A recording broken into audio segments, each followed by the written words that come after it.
Buenos días con todos y todas. Bienvenidos a este webinar Medicamentos profilácticos preventivos o curativos del COVID-19 a cargo de nuestro amigo y compañero, el doctor Alfonso Zabaleta, que nos está brindando una parte de su tiempo para poder conversar sobre el tema de los medicamentos que se están usando para el combate y la prevención del COVID, y podamos aprovechar esta actividad de la mejor manera. Alfonso, bienvenido, mil gracias. Está Alejandro también con nosotros, está Rodolfo y está la señora Rina Cuevas, ¿ya? Entonces, vamos a todos a participar, ¿ok? Muchas gracias. Muchas gracias, buenos días con todos. El propósito de esta charla es tratar de ilustrarlos de alguna manera breve acerca de qué está pasando con los medicamentos que supuestamente o verdaderamente se usan para el COVID. Entonces, yo he preparado esta presentación en más o menos 3 partes.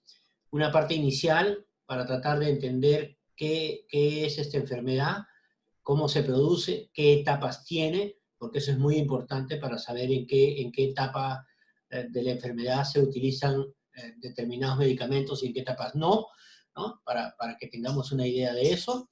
Y por supuesto tratar de diferenciar qué cosa es un medicamento profiláctico, qué es un medicamento preventivo y qué es un medicamento curativo.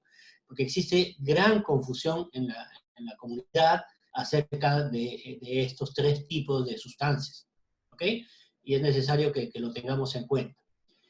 De la confusión surgen ideas, por ejemplo, de que determinado medicamento debe ser usado por todos en una campaña masiva y que todas las personas del país lo deben usar. Bueno, eso tiene 2 trasfondos. En primer lugar, no es cierto, ¿ya? O sea, hay medicamentos que se usan en determinadas etapas de enfermedad, ¿no? Y hay medicamentos que no se usan en etapas de la enfermedad y no se usan para todas las personas. En realidad, estos medicamentos que se van a ver en el COVID no son para todos, ¿ok? Deben ser medicados por un médico, recetados por un médico que evalúa la situación clínica del paciente y le indica el medicamento. Y evidentemente no se apoya la automedicación. La automedicación lo único que trae son problemas, y estos problemas se asocian, en primer lugar, al mal uso del medicamento, en segundo lugar, a acumular a la gente en la farmacia tratando desesperadamente de conseguir un medicamento que de repente no le va a servir, ¿ok? Gasta su plata y encima ese medicamento en algunas personas, por los propios efectos colaterales y adversos de los medicamentos, van a tener algunos problemas adicionales que no tenían antes. Entonces, todos entendemos que dentro de la pandemia tenemos la desesperación de tratar de tener algo con lo cual protegernos. Eso es muy natural. Pero el propósito de esta charla es que sepamos qué es qué, de alguna manera, y qué es experimental, qué está todavía en discusión, y qué cosa ya ha sido abandonada. Porque las noticias llegan a veces medias tergiversadas de la prensa. ¿Ok? Entonces, esa es la segunda parte, la del uso de los medicamentos, y al final incidiremos un poco más en cuáles son las mejores medidas para prevenir la infección, que ya son bastante conocidas, pero nunca está de más insistir en ellas. ¿Ok? Entonces vamos a hablar de medicamentos profilácticos versus preventivos o curativos de la enfermedad por COVID-19. ¿Ok? Entonces aquí lo que tenemos es un slide de inicio que se pregunta qué cosas son los coronavirus. Es una familia de un virus, ¿ok? De virus. Así como pueden ser los virus de la influenza o de la gripe, ¿no? Y una serie de gripes, o el virus del ébola, o el virus de Hanta, el virus de la hepatitis, todos esos son virus. Son, le llamamos partículas virales, ¿no? O virus, que están constituidos por una cadena de un ácido nucleico que puede ser DNA o RNA, y está recubierto por una serie de proteínas que lo protegen. La circunstancia que ocurre con los virus es que los virus ingresan al cuerpo y al acercarse a una célula determinada, digamos, se le pegan en determinados sitios de la membrana de la célula que son llamados receptores para ese virus. Y a través de ese sitio donde se ha pegado el virus, inyecta hacia el interior digamos, el DNA o el RNA correspondiente. Este virus utiliza la maquinaria que ya tiene la célula para producir proteínas y para duplicar al RNA o al DNA, ¿no? Y se producen nuevos virus que se tienen que ensamblar, ¿no? Al producirse más cadenas de ácidos nucleicos, ¿no? Entonces cada una va a estar rodeada, ¿no?, de la proteína que el mismo huésped fabrica, ¿no?, a pedido del virus, ¿no? Una vez que esto se reproduce en suficiente cantidad en el interior de la célula se rompe, ¿no?, y suelta los virus, ¿no?, todos los virus que se han creado, que se han reproducido en ese momento. Los virus necesitan de células para poder, digamos, perpetuarse en la comunidad. Eso significa de que una persona que no ha recibido la infección, que no se ha infectado, es una persona susceptible de ser infectado por este virus. Ok, entonces estos coronavirus constituyen una de las familias de los virus más conocidas ahora y reciben el nombre debido a que tienen estas proteínas, ¿no?, encima que protruyen, que le dan un aspecto de corona, ¿no? Y estos coronavirus infectan animales, infectan de diversos tipos, ¿no?, en la naturaleza, y pasan de una especie a otra especie y van mutando, ¿no?, hasta que alguna de ellas, en esa mutación, pase al hombre. Esta es una enfermedad zoonótica, o sea, viene de los animales, ¿no? Entonces, esta es una familia de coronavirus bastante extensa y que pueden causar enfermedades y síntomas parecidos al resfriado común, hasta infecciones mucho más graves, como ya ustedes conocen, la enfermedad con neumonía grave, y con coagulación en el pulmón, ¿no?, eso se llama trombosis, y etcétera, una serie de daños que ya conocemos por la prensa, ¿no? Esto es la familia de los coronavirus, ¿no?, Coronaviridae. El género coronavirus tiene, lo que tiene acá, la cadena de ácido nucleico que tiene es un RNA, ¿no?, de una sola cadena, y están envueltos por una capa de proteínas que los recubre y lo protege, ¿no? Hasta la fecha hay más o menos 30 serotipos diferentes, o sea, 30 variantes o subvariantes, ¿no?, inmunológicas que se han detectado de este virus. Y este virus sigue mutando dentro de la comunidad y va distribuyéndose en lo que se refiere a sus diferentes mutaciones, ¿no? Acá se ve el virus, el coronavirus, y la parte interna del virus donde está la cadena de RNA. Quisiera hacer hincapié en qué es un medicamento profiláctico versus un medicamento preventivo. Cuando hablamos de profilaxis, nos hacemos esta idea de este señor que está aquí, ¿no?, un señor de la Edad Media, ¿no?, que nos representa un señor recubierto por una armadura. ¿Para qué se usaba estas armaduras? Se usaba para que las flechas no pudieran penetrar, para que con el hacha, cuando luchaban cuerpo a cuerpo, no le hicieran heridas, o para que cuando lo atacaban con un cuchillo o una espada, pues no pudiera penetrar. Entonces se usaba esto como una coraza protectora. Haciendo el símil con el virus, digamos, un profiláctico sería aquel medicamento que nos protege de la infección, o sea, que impide la infección, ¿sí? Entonces, ese profiláctico, en este momento, lamentablemente, no tenemos ninguno, ¿ok? No hay ningún medicamento en la práctica que impida que nos infectemos. Si estamos en contacto con otra persona, esta tiene el virus, nos lo transmite el virus y nos infectamos con el virus, ¿ok? De la infección sigue todo un proceso clínico, ¿sí? Un proceso de desarrollo, reproducción del virus dentro de las células, y después empiezan a aparecer los síntomas, ¿ya? Pero esta enfermedad es muy peculiar, porque solamente el 20% de 100 infectados, 20 de 100, van a hacer síntomas. Los otros 80 infectados no hacen síntomas, pero todos los sintomáticos y los no sintomáticos transmiten el virus a las otras personas. ¿Okay? Son contagiantes. Entonces, olvidemos la palabra profilaxis dentro del tema del coronavirus, porque no tenemos por ahora ningún medicamento profiláctico. ¿Ok? Preventivo. Cuando se habla de COVID, ¿a qué se refiere con preventivo o prevención preventivo, ¿no? Es un medicamento que disminuye, estando uno infectado, disminuye el progreso de la enfermedad leve hacia la enfermedad severa. ¿Ok? Y ese es el rol de algunos de los medicamentos más conocidos hoy en día. Ustedes habrán escuchado hablar de la ivermectina, de la hidroxicloroquina combinada con acitromicina, que es un antibiótico. Entonces, esos tres medicamentos se usan en forma preventiva en las primeras etapas de la enfermedad. ¿Ok?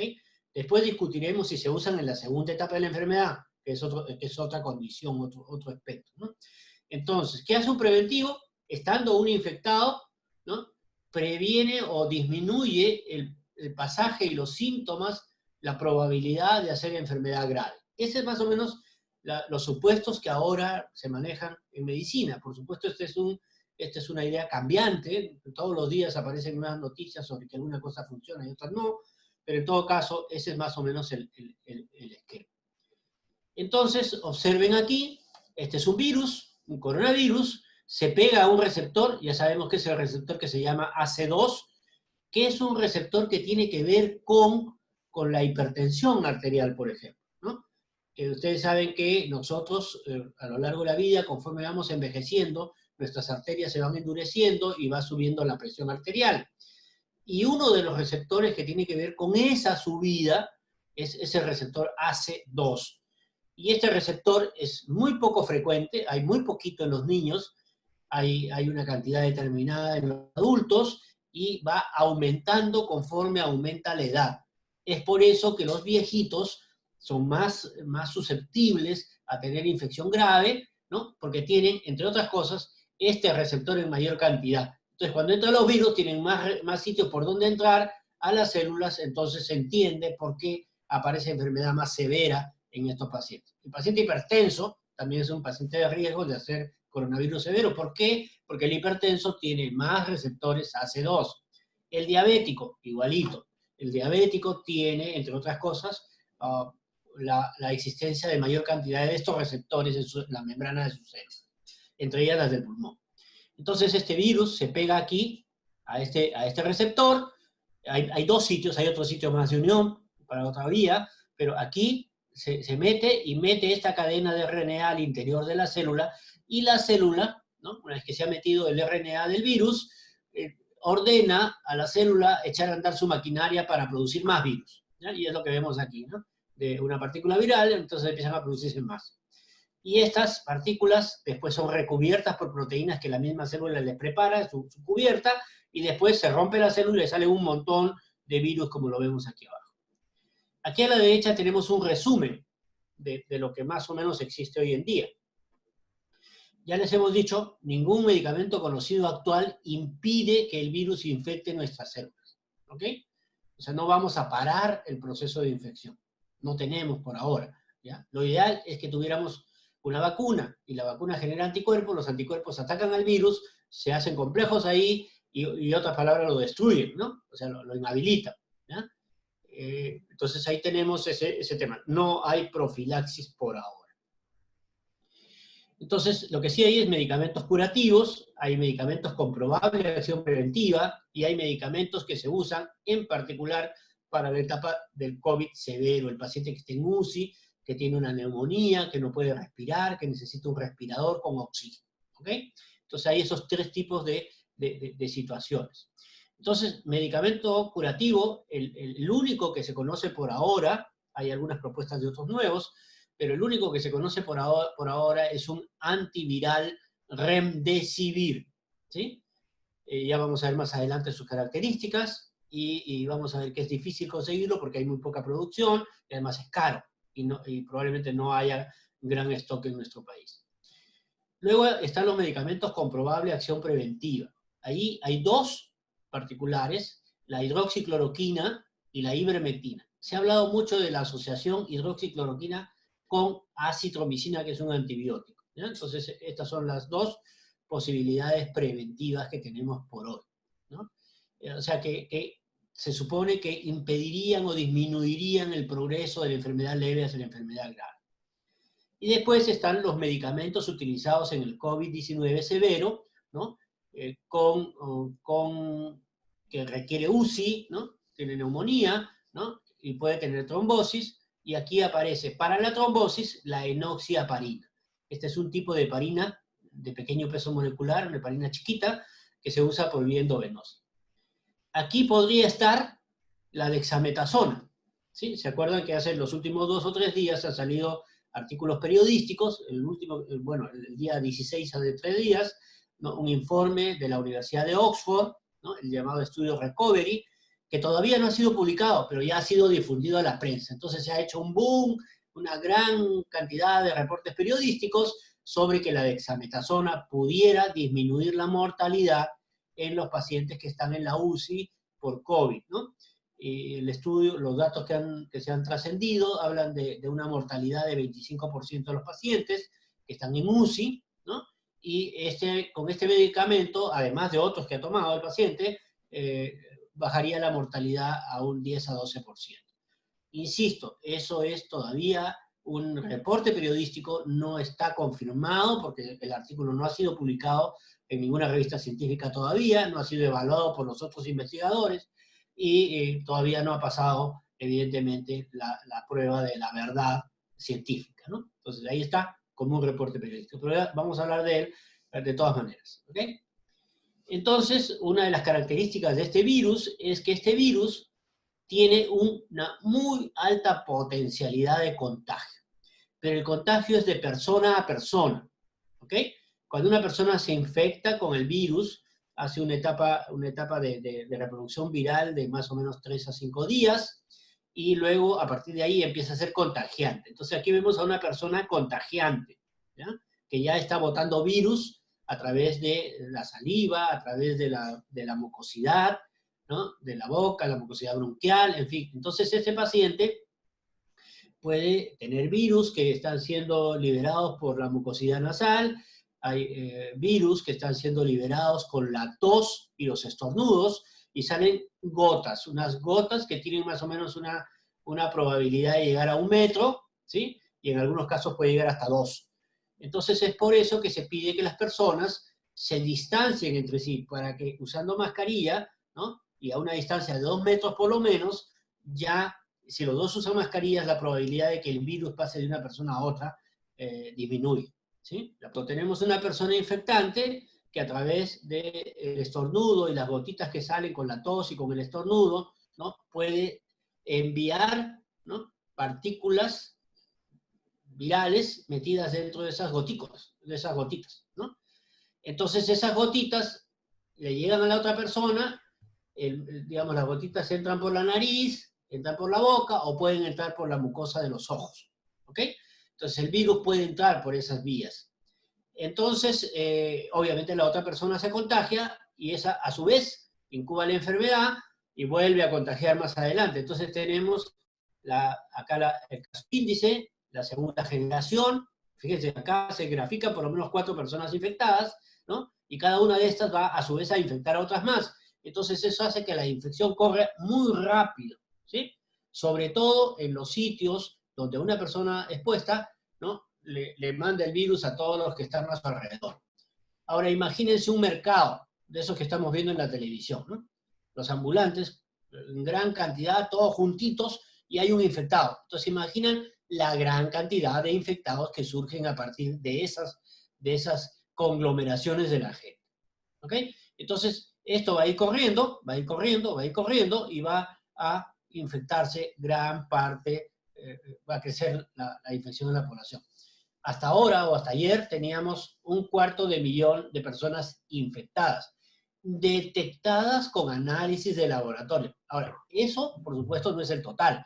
Sobre eso hay un grupo de personas adicionales, que se entiende que puede ser el doble o el triple, que han sido infectadas también, ¿ok? Entonces solo estamos viendo un pedazo, la puntita del iceberg, la que se publica todos los días en esto. Entonces, es una enfermedad de alta transmisibilidad, ¿ok? Digamos, es por eso que las medidas de aislamiento social, el uso de las mascarillas, el lavado de las manos con agua y jabón, son definitivamente medidas que nos ayudan a disminuir la posibilidad de recibir virus, ¿no? O de si lo tengo en las manos, me lo lavo con agua y jabón y hago que el jabón y el agua lleven el virus de nuestras manos, ¿no? Esto es algo que ahora se conoce un poco más y corresponde a las etapas de la enfermedad.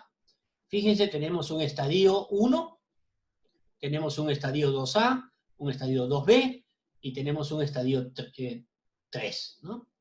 El estadio 1 es el de la infección. Vean ustedes que aquí, en esta etapa, hay esta marca acá, digamos, rombo aquí, con gran actividad viral. Entonces aquí, esto es la primera semana desde que uno se ha infectado. Los primeros 4 o 5 días el virus se está replicando y a partir en algunos casos a partir del tercer día y durante los 4 días siguientes va a estar soltando virus la persona en gran cantidad al medio ambiente. Entonces, esa es la etapa sumamente infecciosa. Ahora imagínense que 8 de cada 10 de las personas que están en esta etapa de infección, pues no tienen síntomas. Entonces se llama portador asintomático, pero contagiante, está soltando virus. ¿Ok? Otro 20% va a ir a esta etapa 2A con síntomas, ¿no? Entonces, aquí, esta es la primera semana, ¿sí? Entonces, ¿cuándo se toma un preventivo? Obviamente se toma un preventivo cuando uno tiene la certeza de que se ha infectado porque ha estado en contacto con otra persona que ha sido diagnosticada positivamente de tener el virus. Pasamos a la semana 2A. En esta semana 2A lo que tenemos, esta es una fase mixta, lo que tenemos aquí es todavía se sigue soltando virus, ¿sí? Y se va a seguir soltando virus hasta más o menos el día 21, ¿no? Y va a empezar a producirse una respuesta inflamatoria en el cuerpo. Esta respuesta inflamatoria, fíjense que aquí baja la cantidad de virus que se bota y sube la respuesta inflamatoria a lo largo de las etapas. Entonces, en la 2A vamos a tener a 2 de cada 10 pacientes, personas infectadas, haciendo síntomas. ¿Y cuáles son esos síntomas? Puede ser malestar general, puede ser mucosidad, estornudos, tos, usualmente seca, ¿no? Y con un poco de malestar y fiebre, ¿no? Entonces uno puede hacer esta sintomatología así, suavecita, ¿no? Débil, parece otro resfrío, bueno, y uno no le da importancia. No hay casi dificultad respiratoria marcada en la 2A. En la 2B, lo que sí aumenta es la respuesta inflamatoria, como pueden ver aquí. Eso da ahora síntomas mayores del pulmón, empieza a aparecer una neumonía leve, aparece más fiebre, ¿no? Y cuando uno mira como médico en el hospital marcadores inflamatorios, los marcadores inflamatorios están altos. Ok, este es el grupo de pacientes sintomatológicos que son internados en las salas llamadas comunes de los hospitales COVID. O sea, son pacientes que entran a observación a cuarentena, ¿ya? Y de ese grupo de pacientes, que es un 20% más o menos, se recomienda hoy en día que la mayoría de los pacientes, a menos que tengan dificultad respiratoria, ¿no?, moderada, vayan al hospital, ¿sí? Los que tienen dificultad respiratoria. Los que tienen dificultad respiratoria leve, un poquito de fastidio, en fin, ellos pueden pasar, digamos, la cuarentena en su casa. Ustedes verán eso, ¿no? ¿Qué es lo que está tratando de hacer el gobierno ahora? Y el Ministerio de Salud está tratando de armar brigadas de intervención rápida, las llaman ellos, para que vayan a las casas de aquellas personas que han reportado que tienen sintomatología y malestar y un poquito de dificultad respiratoria, para que vayan y los evalúen y decidan quién se queda en casa y quién se va al hospital. ¿Ok? Pero ya estando en el hospital, ¿ya?, un grupo de pacientes, solo el 5% del total de los infectados, va a ser el paso al estadio 3, la llamada fase hiperinflamatoria. Ahí fíjense, ya no hay virus, ya el sujeto ya no es contagiante, pero el sujeto está muy mal, ¿no? Muy mal, tanto que tiene una neumonía, no puede respirar y necesita el auxilio de una sala UCI, una cama UCI, y necesita que le pongan el respirador con oxígeno. ¿Ok? Los pacientes en esta etapa 2 pueden pasar con un poco más de oxígeno, como verán en la sala de los hospitales, ¿no? Pero aquí es obligatorio el uso de oxígeno porque si no se muere el paciente. O sea, la máquina de respiración artificial, el respirador artificial, que lo que hace es mete el aire o el oxígeno a presión adentro de los pulmones que están afectados. Esta es una etapa con alta mortalidad, como ya sabemos, ¿no? Muchos pacientes que entran a UCI mueren por eso, ¿no? Y aquí esta fase inflamatoria, está todo lo que se conoce de inflamación, activación de los leucocitos polimorfos nucleares, neutrófilos y macrófagos, se liberan muchos mediadores inflamatorios que lesionan la membrana de las células de los pulmones, de los bronquiolos, y al lesionar la membrana de los bronquiolos se produce gran inflamación, destrucción, trombosis, en fin, ¿no? Y dificultad respiratoria, ¿no? Y hay alteraciones pues, en los análisis de laboratorio y se ve en las radiografías, ¿no? Entonces, esta enfermedad por COVID, ya sabemos que la transmisión es muy alta, ¿no? Y aquí, a la derecha, tenemos los síntomas, ¿no? Los síntomas son fiebre, tos, falta de aliento en la fase 2A y 2B, dificultad para respirar importante en la 2B y, por supuesto, en la 3, en la etapa 3. Hay problemas algunas veces gástricos, puede haber diarrea leve, ¿no? Y en los casos graves, evidentemente, hay neumonía, hay un síndrome respiratorio agudo severo, el sujeto no puede respirar, le falta el aire, necesita el apoyo mecánico para poder respirar. En algunos pacientes hay lesión renal, ¿no? Y muchos otros mueren. No existen medicamentos específicos para tratar esta enfermedad. Tampoco hay vacuna por ahora. Esperamos que la primera vacuna salga a fin de año en el país donde se produce y probablemente a mediados del próximo año para adelante el Perú pueda tener acceso a esa vacuna. Los síntomas, todos los síntomas y las molestias sí pueden ser tratados con agentes sintomáticos, ¿no? Que los tiene que decidir el médico. Ok, mucho se ha hablado de las pruebas moleculares y las pruebas rápidas, ¿no? Y ha habido una enorme discusión de para qué sirve. En realidad, la prueba molecular, la prueba genómica o el PCR, detecta el virus. Fíjense que lo detecta desde el primer día de infección y, por supuesto, alrededor del día este virus va a estar siendo liberado del cuerpo hasta más o menos la tercera semana de enfermedad. Y aquí vemos que con la prueba molecular sí se detecta el virus directamente, entonces es la verdadera prueba de que estás enfermo en ese momento. ¿Ok? ¿Qué detecta la prueba rápida? La prueba rápida detecta anticuerpos, y los anticuerpos, para una de las variantes, la llamada de inmunoglobulina M, se detecta a partir de la semana, ¿sí? De la semana, y ya deja de detectarse en la tercera semana. El otro tipo de anticuerpos, que es la inmunoglobulina G, aparece luego de las 2 semanas de infección y va a durar muchísimo tiempo, va a quedarse meses. Entonces, cuando uno le hace una prueba rápida y sale positivo, ¿qué nos está diciendo? No, digamos, si te la tomo aquí, lo único que me está diciendo es que tuviste la infección, aunque no hayas tenido síntomas. Si te la tomo en el día 21 y sale positiva, es que has tenido la enfermedad y que probablemente estás cursando todavía con la enfermedad. ¿Ok? Pero si te la toman en el día 5, va a dar negativo, ¿sí? Aunque tengas el virus.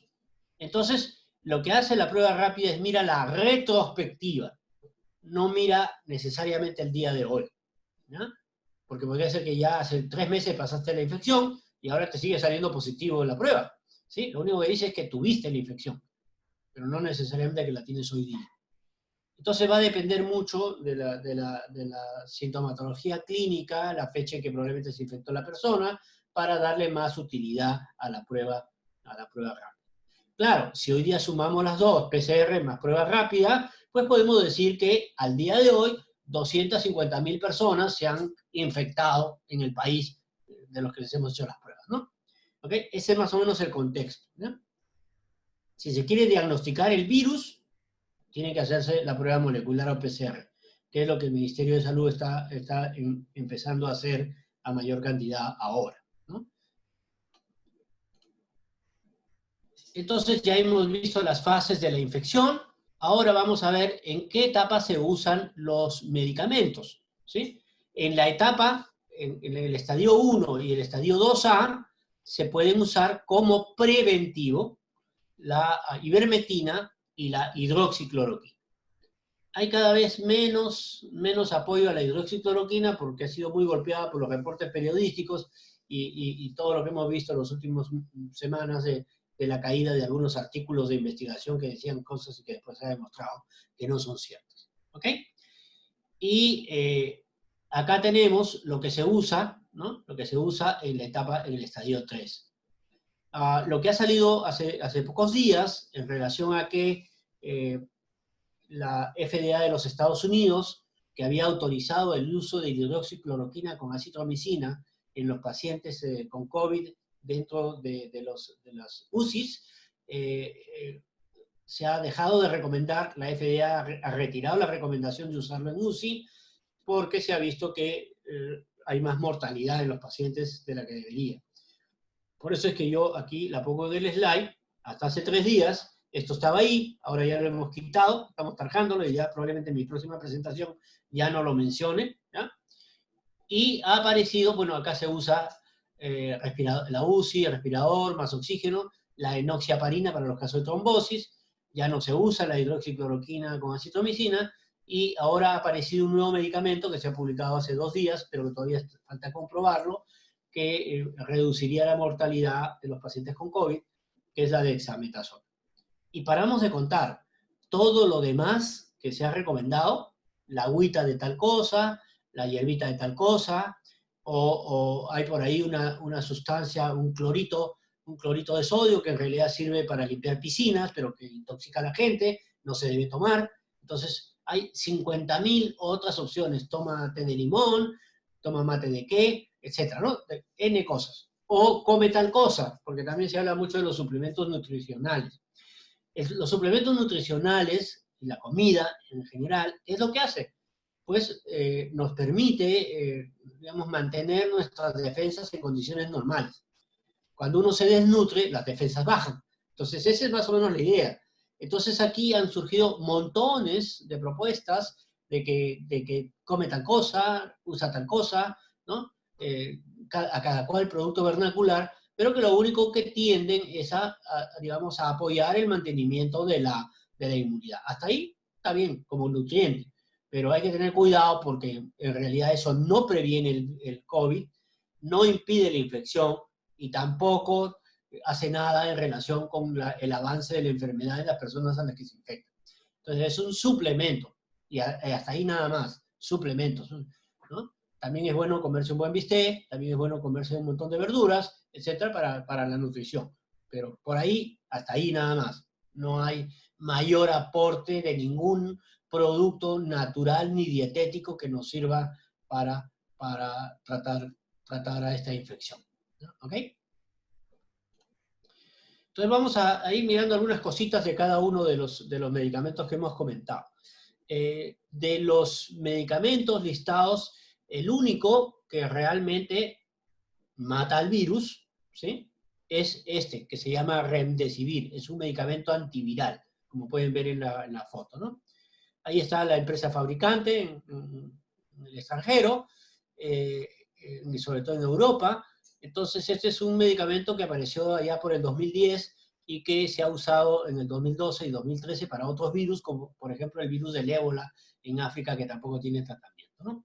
En el 2020, o sea, este año, a comienzos de año, se publicó un estudio in vitro, ¿no?, en células de tejido pulmonar, a las cuales se les puso virus, se les aplicó virus del COVID, ¿no?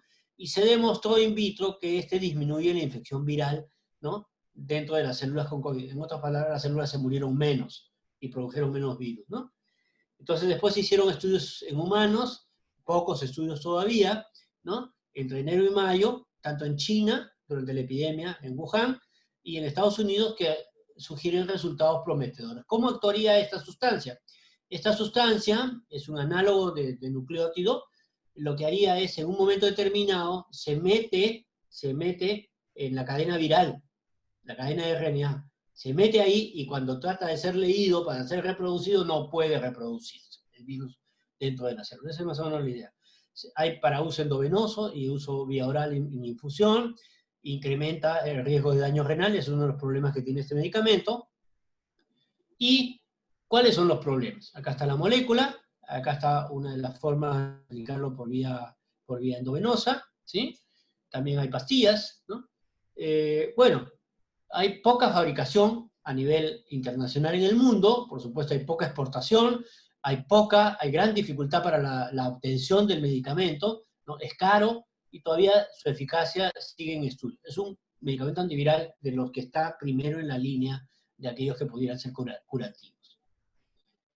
Vamos a hablar ahora de hidroxicloroquina. La hidroxicloroquina viene en tabletas, ¿no? Para uso por vía oral. Este es un medicamento bastante conocido, ¿no? Bastante conocido. Ha sido utilizado por muchos años para tratar la malaria. Es un antimalárico. En los últimos 15 años, además, se ha aplicado y se ha usado mucho en enfermedades reumáticas, como la artritis reumatoidea, el reumatismo, el lupus y otras enfermedades de ese grupo.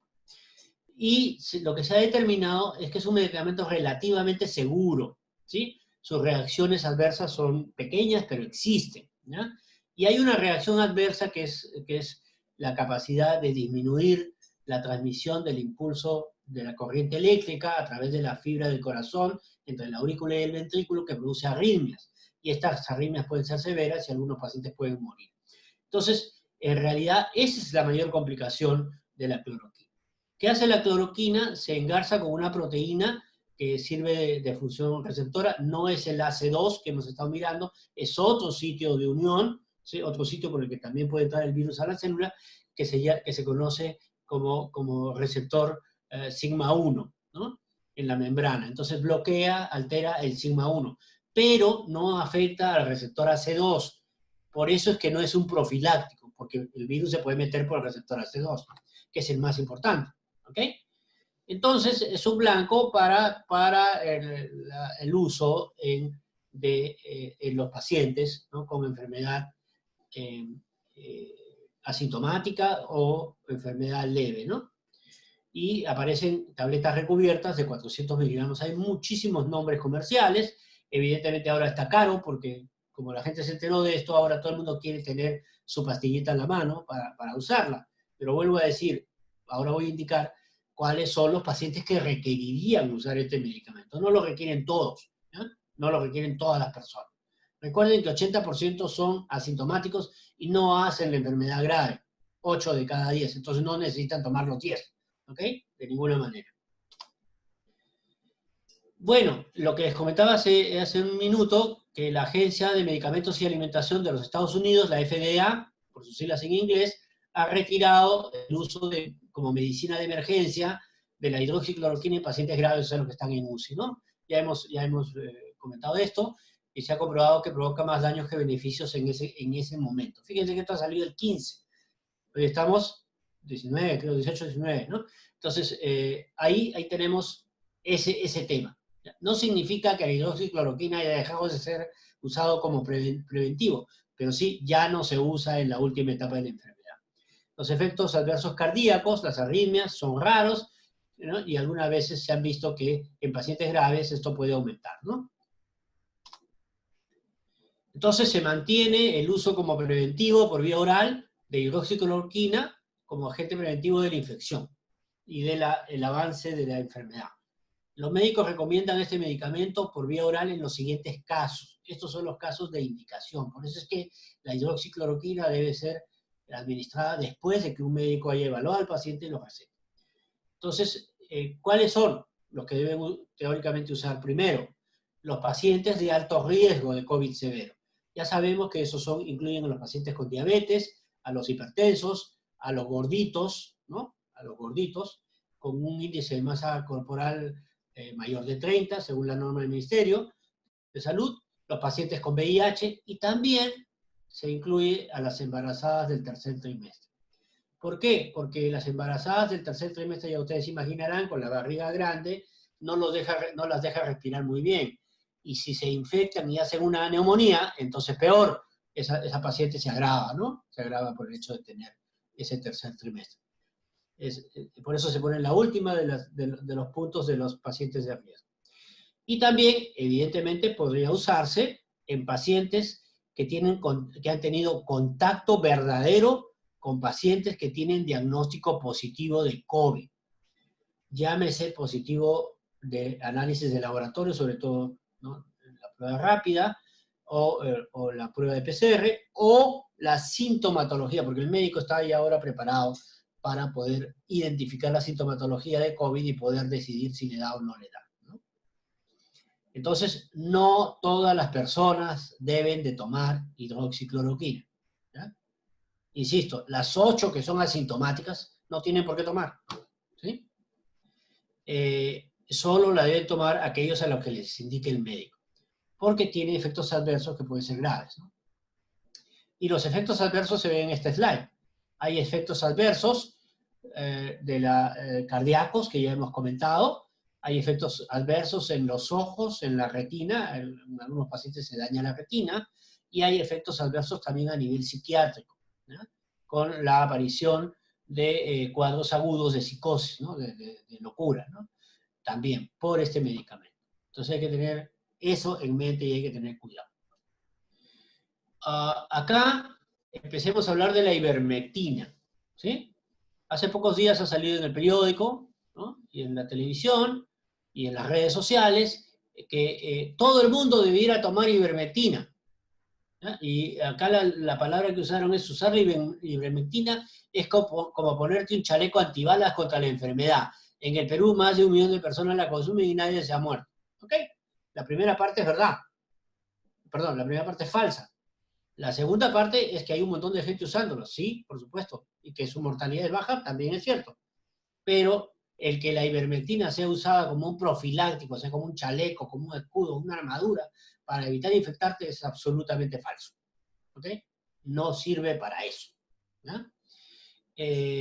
Bueno, los chalecos antibalas, como dice el doctor en este caso, en realidad corresponden a los profilácticos, y la ivermectina, perdón, la ivermectina no sirve para profilaxis, o sea, no impide que te infectes. Recuerden que el receptor AC2 está libre y no lo ataca la ivermectina, ataca un receptor secundario, pero el otro está libre, entonces está libre para poder infectarte, ¿no? La ivermectina, ¿qué es lo que hace? Altera la velocidad de ensamblaje de los nuevos virus COVID-19 que se están produciendo en la célula, ¿no?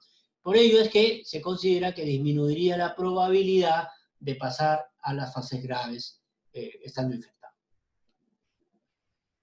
Bueno, aquí se muestran la forma de dispensación más frecuente, la de las gotas, ¿no? Gotas, que vamos a ver ahora, ¿no? Acá hay una de las tantas marcas que hay en el mercado de ivermectina. Es un medicamento usado hace mucho tiempo, ¿no? Tal vez es uno de los medicamentos más usados en el mundo, porque se ha usado mucho en África para tratar la filariasis, que es una enfermedad parasitaria. En el Perú la hemos usado mucho los médicos que trabajan en tropicales, para el estrongiloides, que es un tipo de gusanito que infecta a veces el colon y que produce diarreas y que produce a veces muerte de los pacientes. También se ha usado para los piojos, para matar a los piojos, ¿sí? Entonces, curar lo que se llama la pediculosis, ¿no? Tiene un alto nivel de seguridad, hay reacciones adversas muy excepcionales, muy raras, ¿ya? Y como digo, se ha usado por mucho tiempo para tratar esos otros tipos de enfermedades. Se usa como preventivo, ya sabemos las condiciones para la prevención, ya las hemos mencionado para la hidroxicloroquina, lo mismo para la ivermectina. Se utiliza como preventivo en 1 dosis por semana, ¿sí? Y durante 2 o 3 semanas. Y esta dosis, hoy día, más o menos, ya está establecida por el ministerio y se la voy a dar. Yo no acostumbro a dar dosis, pero para que no se equivoquen, es aproximadamente 1 gota por kilo de peso. En el adulto, no más de 50 gotas. ¿Ok? Y eso es un tratamiento fácil de usar, sencillo, y un frasco de gotas le puede durar a una persona para todo el tratamiento. ¿Sí? Los que son gordos, probablemente utilizarán comprarán hasta 2 frascos, ¿no? Hay un problema aquí, porque hay mucho producto de ivermectina veterinario, de uso veterinario. Y hay que ser honestos y decirle a la gente que el producto veterinario tiene otras dosis, viene en otras formas de presentación, y también vienen inyectables, y el inyectable, cuando uno se lo inyecta en la piel, le puede producir un hueco en la piel, una lesiones ulcerosas en la piel. No debe usarse ivermectina inyectable, no debe inyectarse, ¿ya? Eso lo usan en el lado veterinario. El otro problema que tiene el lado veterinario es que los controles de calidad para evitar impurezas son menores en el lado veterinario, sobre todo en nuestro país donde hay mucha informalidad. Es por eso que debe procurarse, si se va a usar uso de medicamento para seres humanos, no de uso veterinario. ¿Okay? El uso veterinario va a traer complicaciones y posibilidades de intoxicación y una serie de otras cosas más, ¿no? Y cuando se lo inyectan, ya les dije, produce lesiones destructivas en la piel. O sea, no debe inyectarse la ivermectina. Entonces, este es otro que apareció recién, esta semana, hace 2 o 3 días, las noticias, ¿no?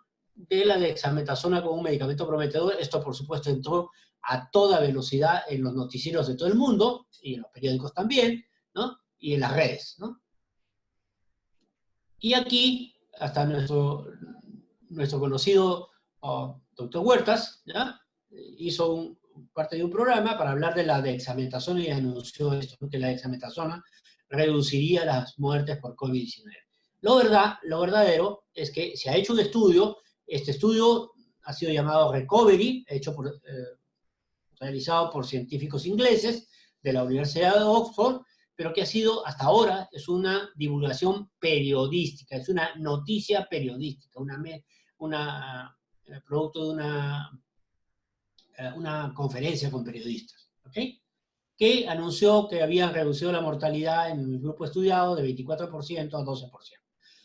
Pero, insisto, ¿qué nos ha pasado en ciencia en los últimos meses? Que muchos estudios publicados y aceptados por las revistas han tenido que ser retirados de las revistas. Eso se llama detracción, retirarse de la revista, porque se ha encontrado que los resultados están mal calculados, las bases de datos eran incompletas, hubo una base de datos que fue muy divulgada, que reportaba casos en Australia cuando no se había visto casos en Australia confirmados. Entonces se decía y se hablaba de que la información de sustento era falsa, en fin, toda una serie de condiciones extrañas en lo que es ciencia. Lo que sucede es que las revistas científicas, por el afán de publicar rápidamente datos, pues relajaron las medidas de control, porque para las publicaciones siempre hay medidas de control, la evaluación por los pares investigadores, pares científicos, que de alguna manera filtran aquello que no parece ser cierto, lo que es malo, de aquello que aparentemente es cierto y funciona. Entonces siempre hay una posibilidad de error, pero en esta época se ha aumentado la tasa de errores, y es ahí, por ejemplo, que salió un artículo mediante el cual se decía que la hidroxicloroquina, ¿sí? No servía y que aumentaba la mortalidad. Claro, eso después se ha confirmado, pero lo que pasa es que el estudio inicial, cuando se vieron los resultados, pues resultó que había información falsa, ¿no? Y los mismos autores retiraron su artículo, ¿no? Y así como hay varios que han sido retirados en las últimas semanas. Varios de los que nos han hecho cambiar de opinión en medicina y en las decisiones institucionales y ministeriales, o de la OMS, por ejemplo, ¿no? Entonces, que también salió una suspensión parcial de un estudio que utilizaba hidroxicloroquina que difundió la OMS. Entonces ahí todo el mundo se puso a pensar, bueno, ¿y a quién le creemos, no? En realidad, igual con esto, la recomendación es cautela, esperemos, miremos un poquito qué más hay en relación a esta dexametasona. ¿Para qué se usa la dexametasona en medicina? Bueno, se usa para alergias, para la dermatitis, que es una inflamación de la piel, para enfermedades reumáticas como el lupus, y también se usa en el asma severo, ¿no? Se usa como un antiinflamatorio la dexametasona. Su actividad es fundamentalmente antiinflamatoria. Pero hay que tener cuidado, porque la dexametasona pertenece al grupo de los corticoides, y un segundo efecto de los corticoides a veces es preocupante, y este segundo efecto es disminuir las defensas. O sea, nos bajan las defensas con anticuerpos y nos bajan las defensas de las células, ¿no? De las células que nos defienden, los linfocitos, los macrófagos, en fin. Entonces, ¿cuál es el problema con el corticoide? Que en los casos en que te produce desinflamación, pues de repente te bajan las defensas y aparecen infecciones bacterianas y de hongos, infecciones agregadas. Y a veces la infección es peor que la enfermedad y mata al paciente. Entonces, eso es un riesgo que siempre se corre uno cuando usa corticoides. Entonces, ya hemos visto que la enfermedad tiene dos etapas: una primera etapa de replicación viral, ¿sí? Y una segunda etapa de efecto inflamatorio, ¿no? Grave efecto inflamatorio. Entonces, la dexametasona no se usa en la primera etapa, ¿no? No se usa para pacientes recientemente infectados, no sirve como profiláctico, no sirve como preventivo, y solamente se va a usar como antiinflamatorio. Entonces, ¿dónde se ha recomendado usarlo? ¿No? A partir de la última etapa de la acción del virus, el estadio 3, el de paciente en UCI, ¿no? Que está gravemente enfermo, y ahí aparentemente hay luces de que pudiera usarse. Entonces se debe evitar en las primeras 2 semanas de COVID-19, yo diría que hasta los 21 días, más o menos, no se debería usar, porque además de eso, pues puede producir algunas lesiones como efecto adverso. Una de ellas es úlcera gástrica y sangrado gástrico. Un paciente que tiene úlcera gástrica está contraindicado darle corticoides como la dexametasona, ¿no? Porque va a agravar la posibilidad de tener úlceras y además va a agravar el sangrado gastrointestinal, ¿no? Entonces, ¿cuáles son las supuestas ventajas de la dexametasona? Una, que es un medicamento que está disponible hace muchos años en el mercado, existe en el mercado en gran cantidad, hay medicamento genérico, es de bajo costo y es fácil de usar por vía oral, ¿no? Hay equivalentes inyectables también, pero en la calle no vamos a usar inyectables, ¿no? Y solo se recomienda para UCI, ¿no? En pacientes con COVID-19 severo, con la probable disminución de la mortalidad, no sabemos todavía. Las desventajas, ya sabemos, no tiene efecto preventivo, no se puede usar en la primera etapa, ¿no? Tiene efectos colaterales y adversos múltiples, aumenta la susceptibilidad a las infecciones, que ya hemos comentado, las infecciones por bacterias y por hongos, produce inflamación gástrica con mayor tendencia a producir úlceras, aumenta la presión arterial, otro factor que nos contraindicaría, ¿no? Produce en el largo plazo daño renal y algunas veces produce reacciones psiquiátricas, ¿no? Como locura por medicamento, ¿no? También se ve, es rara, pero se ve. Otros tratamientos que ya no son tan conocidos, pero que son promisorios, ¿no? Uno, ustedes habrán escuchado hablar en la televisión del uso del plasma de paciente convaleciente, o sea, el paciente que ya pasó la enfermedad, ¿no? Y que ya desarrolló anticuerpos, probablemente esos anticuerpos sean neutralizantes, protectores, ¿no? Entonces, ¿qué se hace? Se obtiene la sangre de ese paciente, se separa el plasma, que es la parte líquida, ¿no? La parte líquida no coagulada, ¿sí? Y se le pasa al otro paciente, al paciente que está gravemente afectado, ¿no? Entonces, el traspaso de anticuerpos neutralizantes de la sangre de un paciente a otro paciente, lo que va a traer consigo es que el otro paciente que está severamente enfermo se defienda del virus, porque le estamos dando anticuerpos que van a atrapar al virus, lo van a chapar y lo van a neutralizar, con lo cual el virus ya no podría entrar a la célula. Esa es más o menos la idea. Atraparlos impidiendo la unión al receptor AC2, que es el receptor principal, ¿no? De esta manera actuaría más o menos parecido que la vacuna, solo que esta no es una vacuna. ¿Cuál es el problema con el plasma? Uno necesita un aparataje, como vamos a ver en las fotos ahorita, un aparataje especial para separar el plasma con seguridad de los glóbulos, ¿no? Rojos y blancos. Y el otro problema es que en la sangre podría haber también otros virus, como el virus de la hepatitis. Ahora hay hepatitis desde la A hasta la J, ¿sí? El virus del SIDA y otros virus más que se pudieran transmitir por esa transfusión de pacientes convalecientes. O sea, solo lo pueden hacer en este momento sistemas muy bien organizados de banco de sangre que puedan, ¿no?, asegurarse de que la sangre no se infecte, ¿no?, del paciente de que se toma la muestra para sacar plasma. Entonces tiene sus limitaciones, que lo hacen no muy fácil de diseminar en toda la República, ¿no? El otro tema que es promisorio y que sabemos que va a funcionar es el de las vacunas, ¿no? ¿Qué es una vacuna? Una vacuna es un antígeno, ¿sí? Le llamamos antígeno a aquella parte del virus que puede causar respuesta inmune, la aparición de defensas, ¿no? Y que se coloca al paciente para tener una inmunidad por bastante tiempo, ¿no? Usualmente inyectable, y se le aplica a algunas moléculas dentro del cuerpo del paciente contra las cuales reacciona nuestro sistema inmune y produce anticuerpos, ¿no?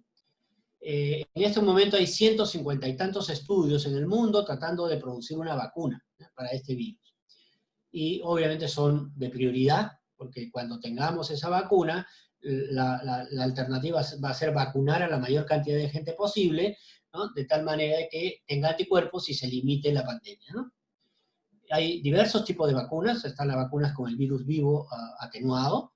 Hay otras vacunas que solo se basan en DNA o RNA, otras que se basan en alguna de las proteínas, como las de la membrana, ¿no?, que rodea al virus, y otras que se parecen a partículas virales, y otras que son basadas en RNA, que es lo que este virus tiene, un RNA como parte de su constitución, ¿no?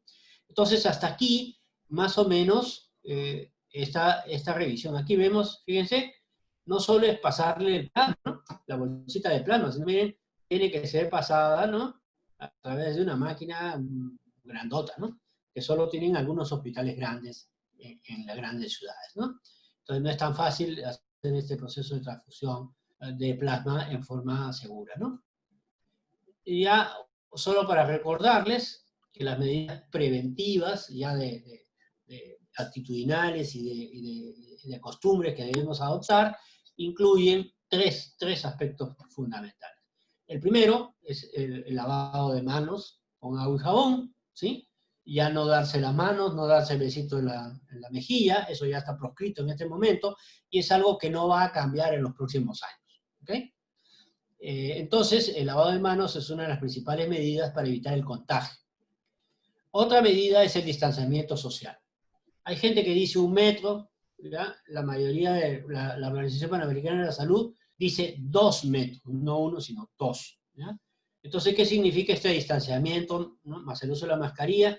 Significa de que así la persona de aquí esté botando virus, ¿ya?, no nos va a llegar, ¿sí? Entonces ya se imaginan entonces lo que está pasando con esas aglomeraciones de los ambulantes, ¿no?, en las calles, ¿no? ¿Sí? Ya se imaginan, ¿no? Entonces, por supuesto, se contagian, pues, ¿no? Y se contagian enormemente. Bueno, entonces hay que mantener la distancia, no hay que poner en riesgo a las otras personas, y la distancia debe ser idealmente de 2 metros. Y la tercera es tratar de evitar el tema bueno, toser en forma, ¿no?, usando papel desechable, ¿no?, para cubriéndose la nariz y la boca.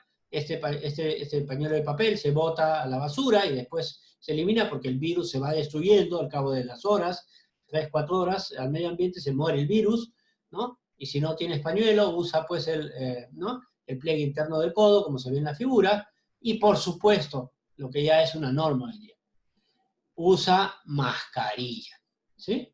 Si tú usas mascarilla, vas a evitar lanzarle las partículas de tu tos o de tu saliva a la persona con la que estás más o menos dialogando, ¿sí? Lejos, ¿ok? Si él también usa, él también se protege, y se protegen los dos. Entonces el uso de mascarilla se ha vuelto obligatorio. Si tienes la opción cuando sales a la calle de ponerte un protector facial, que es como una máscara de plástico, ¿no?, de plástico transparente, ¿no?, que te cubre los ojos y te cubre la nariz incluso encima de encima de la mascarilla, pues va a ser ideal, ¿no? Es lo mejor que se podría recomendar. Y el lavado de manos, ya hemos comentado, ¿no? Bueno, hasta aquí la presentación que había preparado. Bueno, estamos a su disposición para las preguntas que crean convenientes, ¿no? Vamos a comenzar en el orden que han llegado las preguntas. ¿La prueba rápida detecta anticuerpos específicos para el COVID o también para otras infecciones? Me preguntan por aquí. Detecta anticuerpos específicos para el COVID. Si he sido sintomático y meses después me hago una prueba rápida, ¿puede ser detectado si lo he tenido? ¿Cuántos meses después quedaría el virus en mi organismo? No se sabe con precisión esto hasta ahora, pero lo que sí se sabe es que se generan anticuerpos. Y los anticuerpos de más larga duración, que pueden durar meses o años, son los anticuerpos de tipo inmunoglobulina G. ¿Ok? Entonces, si usted tuvo la enfermedad en enero, ¿sí? Pasó la enfermedad, a veces sin síntomas, y le hacen una prueba rápida ahora en junio, puede salir positivo. Si se la hacen en diciembre, también puede salir positivo, ¿sí? Porque los anticuerpos IgM duran mucho tiempo en el cuerpo. Demoran en aparecer, pero duran mucho tiempo. Una persona sintomática, imagino con prueba positiva de COVID, ¿qué tiempo tendría que estar aislado? Digamos, el periodo de aislamiento adicional es simplemente una protección, ¿ya? Porque depende, si yo tuve la enfermedad en enero y me hacen la prueba positiva ahora, probablemente yo ya no esté botando virus hace varios meses, ¿ya? Pero como no hay forma segura de hacer la prueba de PCR, que es la que nos diría si está infectado hoy día, entonces por precaución se le dicen 15 días más. 15 días más de cuarentena en su casa. Eso es solo porque no podemos hacer la prueba de PCR para todos, ¿de acuerdo? Es cara, demora 4 días, en fin, en dar resultados, pero la prueba rápida por lo menos nos dice que has tenido la infección y que de repente pudieras estar en los 14, 15, ¿no? 15 días. Entonces te faltaría un poquito más de tiempo de cuarentena para tratar de evitar que sigas propagando virus. Entonces lo que se hace es 15 días más, ¿no? 2 semanas de aislamiento para asegurarnos que no tengas, ¿sí? Okay. Expulsión de virus en este momento. Nos preguntan cuáles son los síntomas leves indicativos de la enfermedad que pueden pasar desapercibidos. Podrían ser fiebre, ligera tos. Por ejemplo, escuchemos febrícula, ¿no? Un poquito de levantamiento de la temperatura, un poco de dolor de cuerpo, ¿sí? A veces estornudos, ¿no? A veces diarrea, solo diarrea. Y ha surgido un síntoma que cada vez se ha ido observando más, pero que no es neumónico de COVID. Es un síntoma raro dentro del COVID, que es el que hay alteraciones de la sensación del gusto y del olfato, ¿sí? Incluso hay quienes reportan que aparece una sensación como cuando comes ají y te fastidia la nariz, esa sensación extraña, ¿no? De que te fastidia la nariz, ¿no? Pero sí, en realidad se ha reportado más o menos que alrededor de 20 a 25% de pacientes que se les va a diagnosticar COVID pueden tener el síntoma de que pierde algunos sabores, ¿no? Y eso lo notas al comer, o pierde la capacidad de percibir olores, ¿no? Por ejemplo, olores de perfumes, ¿no? Pero existe proporciones diferentes dependiendo de qué sabor es, ¿no? El sabor más afectado es el ácido, ¿sí? Y lo sigue el sabor del dulce, ¿no? Que se altera. Entonces empiezas a sentir rara el sabor de la comida, ¿no? Doctor, con respecto a la tos, se habla, por ejemplo, de tos... No es patognomónico solo del COVID, se puede dar en otras entidades, ¿no? Doctor, con respecto al tema de la tos, se hablaba mucho que había una diferencia entre una tos seca y una tos con flema. ¿Eso es qué tan...? Sí, por lo general es una tos seca y con poca flema. Pero también hay casos con flemas, ¿eh? Sí. Lo más frecuente es tos seca, ¿no? Tos seca y dificultad respiratoria, ¿no? ¿La falta de aire temporal al respirar es sinónimo de COVID, teniendo en cuenta que no hay dolor de cuerpo ni fiebre? No, porque si ustedes tienen una influenza estacional, ¿sí? Que ya tuvo antes, usted ya tuvo antes la influenza estacional, ¿ok? Esa influenza que viene al cambio de estación, se llama estacional y es más abundante en invierno. Cuando uno ya ha tenido varias veces esta influenza estacional por el mismo virus, ya uno tiene defensas. Entonces de repente aparece solamente fastidio para respirar o tos que duró un mes, ¿no? Como habrán visto en algunos casos, ¿no? O sea que Claro. ahí no hay nada seguro para decir que es uno u otro, ¿no? En este momento ese es uno de los grandes problemas, que por eso es que tiene que ver el médico, que hay otras virosis que se dan con la estación que producen síntomas parecidos, ¿no? Una persona que fue dada de alta, ¿sigue teniendo el virus del COVID? Si una persona ha sido dada de alta, es porque ha pasado un periodo de cuarentena, ¿de acuerdo? Y al pasar el periodo de cuarentena ya no está expulsando virus. Por eso es que se lo mantiene 15 días más en su casa, en cuarentena o en el hospital, ¿no? Pasado ese tiempo se le da de alta al paciente. Ahora, también es cierto que aquel paciente que sale de la UCI es un paciente que va a tardar más o menos 6 meses, ¿sí? 6 meses para recuperarse totalmente del problema pulmonar que ha tenido, ¿ya? O sea, acuérdense que ha habido daño, ha habido destrucción de células en el pulmón, ha habido todo un problema inflamatorio severo, ¿no?, en el pulmón. Entonces, ese pulmón va a tardar para recuperarse. Digamos, hay quienes dicen 6 meses, porque es lo que estamos viendo hasta ahora, 6 meses de evolución de la enfermedad, de conocimiento de la enfermedad, pero hay algunos colegas que estiman que el tiempo de recuperación de esos pulmones va a ser más largo todavía, ¿no? Muy bien. Seguimos con las preguntas. Después de una gripe fuerte quedó un dolor en la espalda. ¿Qué tipo de medicamento se puede tomar? Ajá. Digamos, puede usted tomar analgésicos tipo Panadol, pero la recomendación en general es no tomar ningún otro antiinflamatorio más potente, ¿ok? Y reposo, descanso y reposo, ¿sí? Esa es más o menos la mejor indicación, más que tomar algún medicamento. Buenos días. Personas que han tenido COVID y se han recuperado quedan con problemas respiratorios agudos. Vi un caso de un paciente dado de alta que luego de 15 días no podía hacer esfuerzos porque le faltaba la respiración. Era lo que decía, ¿no? Que este cuadro, para recuperarse, va a tardar meses. Los neumólogos han estado hablando de 6 meses por lo menos, para recuperar totalmente o recuperar la función pulmonar, ¿ya? Entonces eso de que le falte el aire un poco va a seguir estando porque su pulmón ha sido dañado por el COVID cuando uno salió de la fase del estadio 3, ¿no? Por lo demás, en los estadios 2A y 2B no hay mayor lesión pulmonar de largo plazo, o sea, la persona se va a recuperar bien, sin mayor problema, ¿no? Personas que han tenido el COVID y se han recuperado quedan con una tos. ¿Qué medicamentos podrían tomar? Agua. Té de tilo, té de anís, lo que deseen. Agua solamente para ayudar a mover las secreciones. Nada para parar la tos, nunca. Porque se quedan las secreciones adentro, entonces puede infectarse, sobreinfectarse, ¿no? Y hay un montón de preparados caseros que ayudan, ¿no? El agua de cebolla, etcétera, ¿no? Que podrían usarse para ayudar a expectorar, ¿no? Pero el expectorante fundamental es el agua. Uh-huh. Bueno, sí.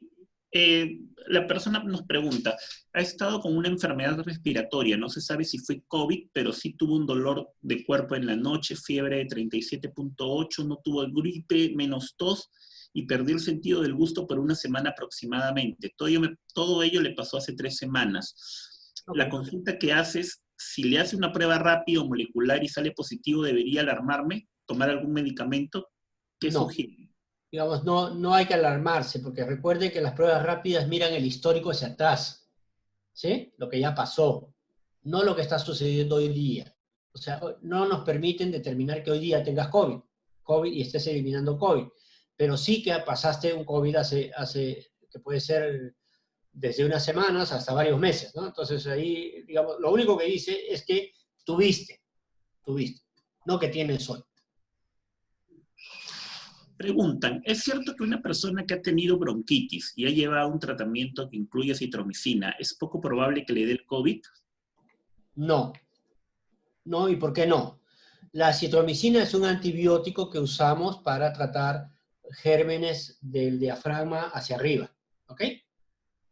entre ellos los gérmenes que afectan la vía respiratoria, que afectan los oídos y que afectan la garganta. Entonces, de lo que estamos hablando es simplemente de un antibiótico, que lo que hace es mata a bacterias. No se sabe que mate a este virus, ¿ya? O sea, no sirve para matar al virus.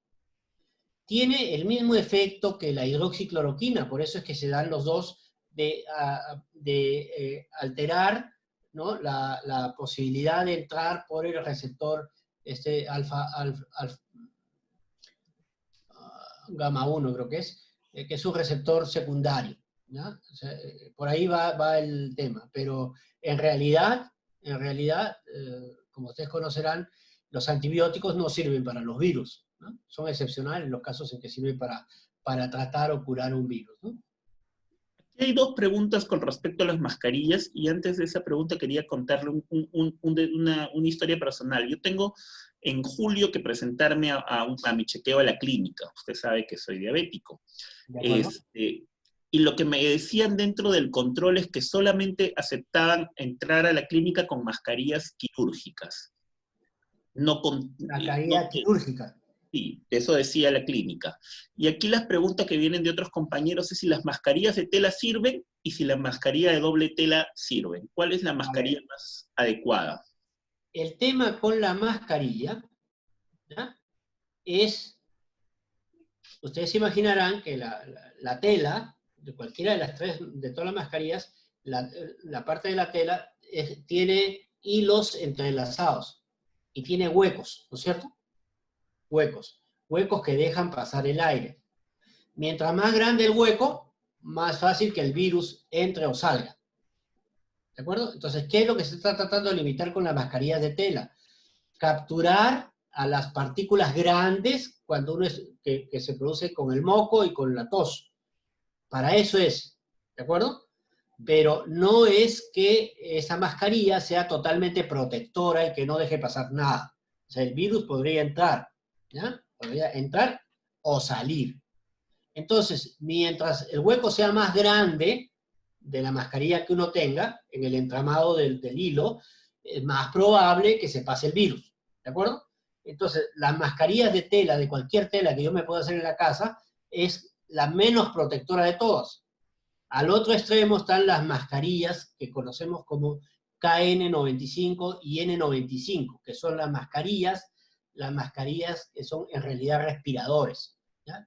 Está todo cubierto por un material impermeable y tienen una parte donde hay un respirador, un intercambiador de aire, ¿no?, y de oxígeno, que tiene un filtro muy chiquitito, o sea que disminuiría mucho la posibilidad de que el virus entre, ¿de acuerdo? Esa es la mascarilla más cara, la N95, que es el ideal para, por ejemplo, personal de salud, ¿no?, que se está expuesto a mucha cantidad de virus. Luego viene la KN95. Debajo de la KN95 vienen las quirúrgicas, de cualquier tipo. Y debajo de las quirúrgicas están pues las mascarillas caseras, ¿no? Las de tela. Las de tela. Es esta mascarilla que al inicio uno encontraba un sol en las farmacias, ¿no? Esta que parece que fuera de papel y que es No, esa no sirve para nada. Ya. Eso no sirve para nada. Además que se moja, pues si tú estás estornudando, se moja, ya estás ahí contagiando, pues, ¿no? ¿Sí? No sirve para nada esa en realidad. Okay. Ahora, hay algunas mascarillas peligrosas, son aquellas que tienen, por ejemplo, tela o papel y detrás tienen, o dentro tienen plástico. El plástico es peor, pues no te deja respirar, ¿no? ¿Sí? Esas no sirven, ¿ya? Por lo menos para este propósito. Pregunta, me parece que esta pregunta ya le contestó, pero de todas maneras quizá para reafirmar la respuesta. Después de meses de haber superado el COVID, ¿puedo seguir contagiando? No, a menos que te hayas vuelto a contagiar y estés de nuevo haciendo el cuadro. En realidad no sabemos, por ahora, porque el tiempo de conocimiento de la enfermedad es muy cortito, ¿sí? Solo un poco más de 6 meses, ¿sí? Entonces no tenemos tanta experiencia en el largo plazo, no sabemos todavía. Una de las preguntas que todavía que persiste es, oiga, si yo voy a pasar COVID, ¿me puedo volver a infectar? ¿Puedo volver a hacer el cuadro? Teóricamente sí, si es que no haces anticuerpos. Pero si haces anticuerpos que duren largo tiempo, ojalá, estamos jugando que sea así, entonces la siguiente vez que te enfrentes al virus, puedes tener una segunda infección por el virus, pero ya va a ser menos catastrófica que la primera. ¿Ok? Entonces, Sí, o sea, esa es una parte de una incógnita que todos tenemos, ¿no? ¿Qué va a pasar? ¿Qué pasa en el futuro? En el futuro a mediano plazo y a largo plazo. La mayoría de las personas piensan que, como con otros virus, ojalá pudieras tener inmunidad que te defienda en el futuro, ¿no? Se habla de que el virus, ¿cuánto tiempo dura en el medio ambiente? Y si es cierto que se puede llevar en la ropa. Sí, pero la posibilidad de que eso contagie es pequeña, ¿ya? Digamos, se habló mucho del tema del virus en las superficies, ¿no? La superficie de la mesa, el pomo de la puerta, en fin. Lo que se conoce es que vive entre 4 y 6 horas, sobrevive el virus ahí. Entonces, claro, si tú tocas el pomo de la puerta y después te agarras la nariz, te llevas el virus para ahí. Pero la cantidad de virus, dependiendo de la cantidad de virus que haya, ¿sí?, podría o no ser infectante para ti, infectarte por esa vía. Pero la vía principal son las gotas, como digo, del estornudo y de la tos, ¿no? Las otras son vías secundarias mucho menos importantes dentro de la infección, o mucho menos contagiosas. Lo cual no significa que debemos tener criterios de limpieza para protegernos más, ¿no? Por eso es que se desinfecta el pomo de la puerta, ¿no?, etcétera, las escaleras, donde varias personas tocan ahí, ¿no? El dolor que se presenta en el lado derecho del pecho después de tener COVID, ¿cuánta es la duración de este dolor? Depende, pues, ¿qué COVID tan severo has tenido? Si has tenido COVID severo y has estado internado en la UCI, probablemente ese dolorcito dure varios meses, ¿ya? Si has tenido un COVID leve y has tenido pues tos y has tosido un montón, porque a veces uno tose un montón, entonces eso nos deja con el cuerpo y la espalda dolorida, ¿sí? Pero ese dolor debería desaparecer en general a la semana máximo, ¿no? Ojo, que a veces dolor de espalda no es necesariamente COVID, ni la tos, ni nada de eso. A veces el dolor viene por un problema de la columna, ¿no? Hay que descartar siempre eso, ¿no? Claro. Una persona pregunta que se puso la vacuna contra la neumonía y se puede poner la vacuna contra la influenza. Sí. ¿Esto te protege del COVID? No, para nada. La vacuna para la neumonía se utiliza en los niños, ¿no?, por debajo de 10 años para prevenir la neumonía, y en los viejitos, ¿no?, los mayores de 60, porque tienen los viejitos se comportan como los niños. Entonces, la neumonía también les da a los viejitos, ¿no? Ataca mucho a los viejitos. Es por eso que hay que ponerse la vacuna para tratar de prevenir cuando tengas esa infección por el germen que produce la neumonía, tengas una respuesta de defensa y hagas cuadros menos severos, ¿no? Pero no protege ninguna vacuna actual disponible para otra cosa protege contra el COVID. Ninguna. ¿Qué más? Volvemos al tema de las mascarillas. ¿Qué mascarilla se recomienda para salir a la calle? Digamos, si ustedes me dijeran a mí, como persona, yo diría la N95, ¿sí? Pero esa mascarilla es muy escasa, en el mercado es muy cara, en fin. Una segunda de elección es la KN95. No es igual que la N95, pero ayuda un poco, ¿sí? Y la siguiente es la mascarilla quirúrgica. Si ustedes usan protector facial, además de la mascarilla, entonces van a estar más protegidos. Y el protector facial los hay muy baratos ahora, de 10 soles para arriba, ¿no? ¿Sí? Y hay de todo tipo, ¿no? Hasta los más sofisticados, hasta los menos sofisticados. Pero ayuda bastante la mascarilla facial. Preguntan. Además de la mascarilla normal, ¿sí? Ojo, que lo que se está diciendo es, si pueden, usen las dos simultáneamente.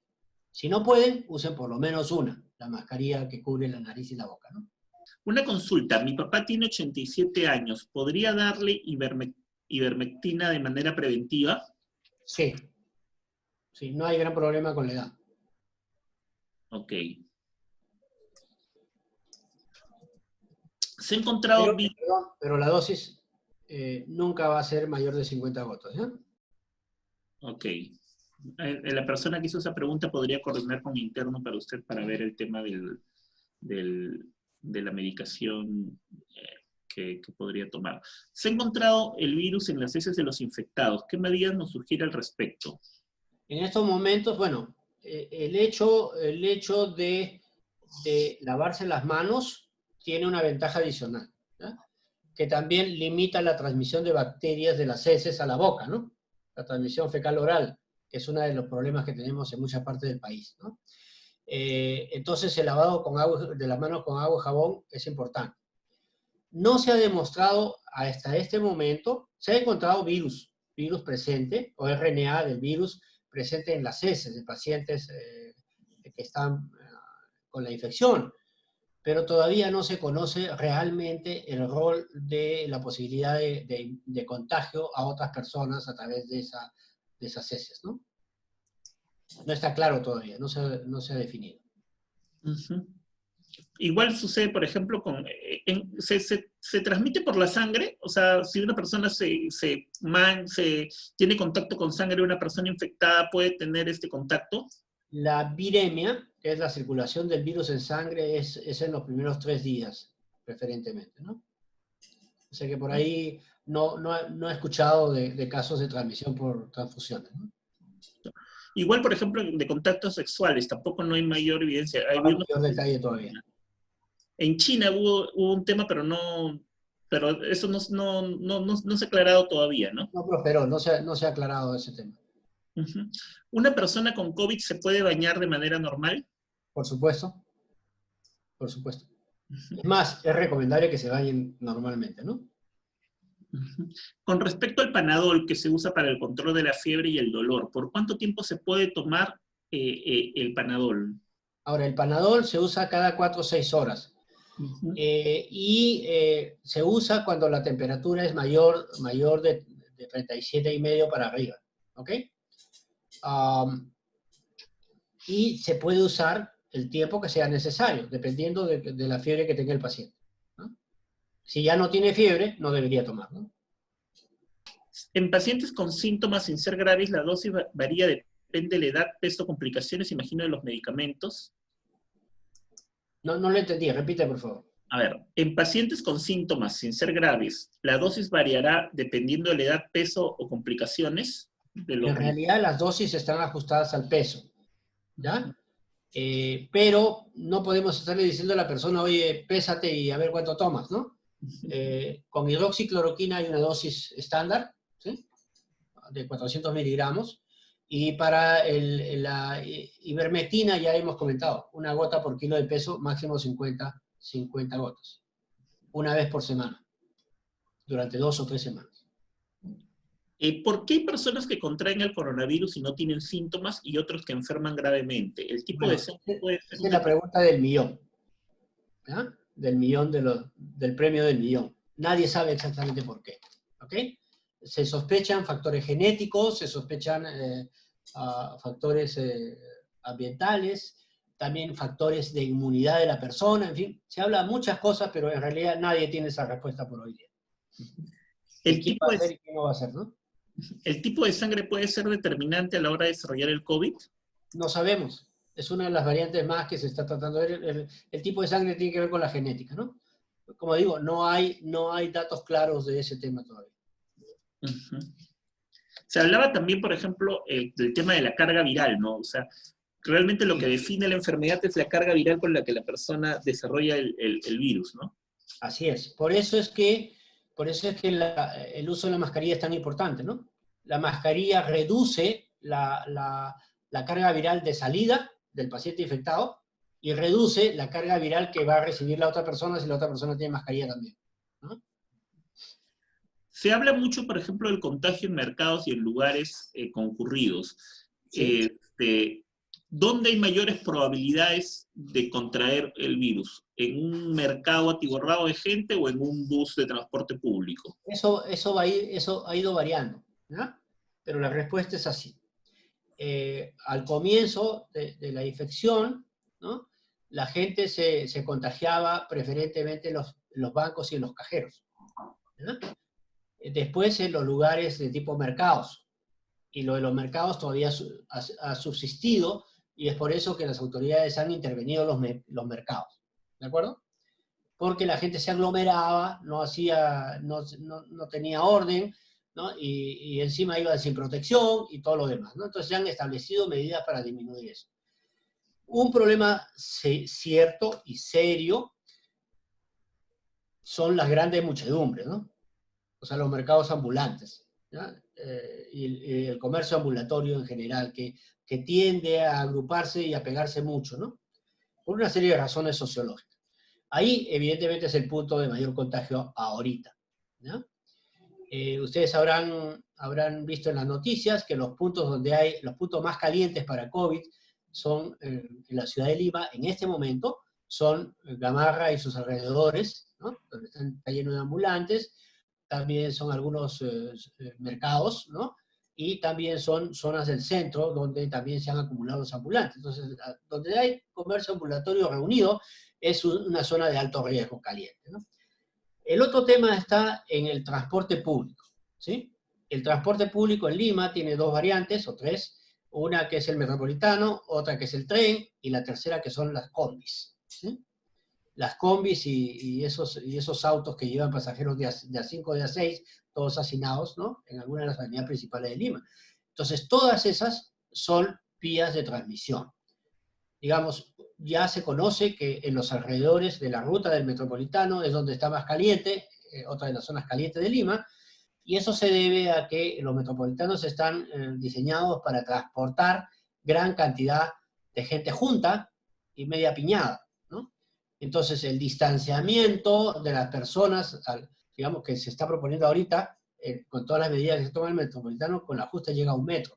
Entonces, eso, hay gente que está a favor y hay gente que está en contra de esto, ¿no? Pero la otra cosa que decían es que si va menos gente, ya el metropolitano no funciona como una red económica. El otro tema que definitivamente es un problema son las combis, ¿no? Las combis sí son un problema, y es la ruleta rusa, porque vas con gente ahí, de todas maneras, a distancias muy, muy cortitas, ¿no? Entonces, el transporte público es otro sitio de infección, ¿no? Debe de evitarse lo posible, ¿no? Usar el transporte público en tanto se pueda, ¿no? Sabemos que por condiciones económicas eso no va a pasar, pues, en todos los casos, y que van a tener que subir, quieran que no, al metropolitano, ¿no? La aglomeración en las colas para subir al metropolitano también es otro problema, ¿no? Entonces, hasta ahí hemos hablado bancos, digamos, sitios de compras, ¿no? El metropolitano, el tren, ¿no? Y por supuesto las combis. Y ya después de eso vienen otros sitios que ahora están prohibidos, que son sitios de reunión, ¿no? Que vamos a ir viendo, pues, posteriormente cómo va a ir liberándose eso, y que, digamos, siempre existe el riesgo de un rebrote, pues, ¿no? Un rebrote de la epidemia.